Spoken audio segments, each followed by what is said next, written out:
Salutations, Utopians. Big news in Los Angeles. Per Shams.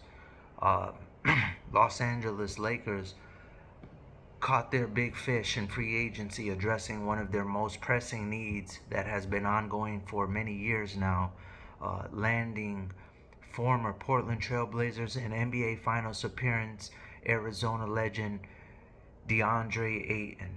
As you all know, he made it all the way to the finals, where they played against the Milwaukee Bucks. I think he'd been there twice actually with CP3, and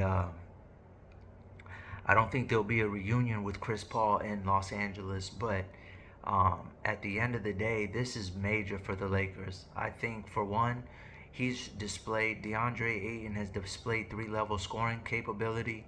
People keep calling him a lob threat. He's not the most laterally gifted player that I've seen. He can catch lobs, but that's not what I'm thinking about when I think of DeAndre Ayton.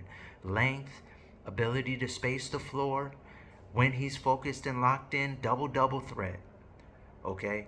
And when you got guys like, I'm not sure who they're going to put at the four, but when you got guys like LeBron and Luka, that five position needs someone who can keep the floor spaced, and that's what he does before anything.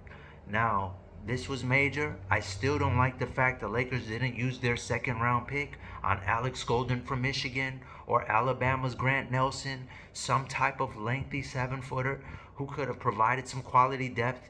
I do like Trey Jameson, but I like him in the third string capacity. As far as a two-man rotation of bigs, DeAndre Ayton, as far as I'm concerned, is the lone quality, reliable center in that locker room right now. Portland had to waive him. This kind of reminds me of when San Antonio let go LaMarcus Aldridge to go to Brooklyn, even though Ayton is in a far better place in his career than where Aldridge is. His big issue has been focusing on basketball, the job that pays him. As you all know, he has a 2K habit. Um, he's more of a modern day type of mentality big. So trying to catch him into a mode where he can be focused, locked in, and engaged, this might be his last pit stop.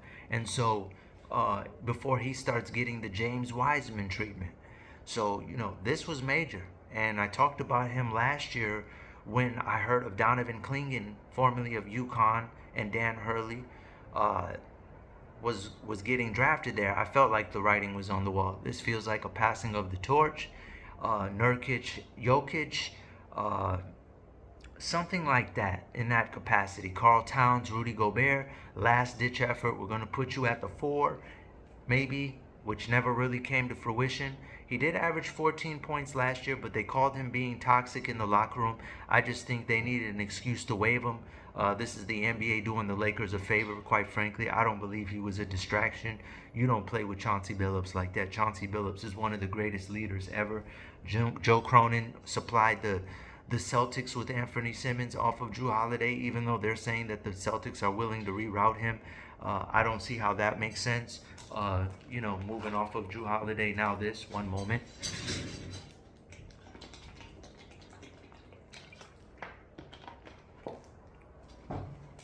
Got a lot of catching up to do with my water today.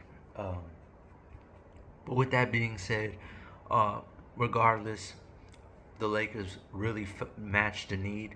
I wish they didn't waste that second on Thero. He's not even going to be playing in Summer League, so they're kind of left scrambling. They did sign Julian Reese, who I covered at Maryland a couple times. Let me be very clear. Julian is not just the brother of women's pioneer, legend, Angel Reese. The guy has great leadership. He's physical, athletic, light on his feet, knows how to get in where you fit in plays offensively, coming off screens, hitting those floaters.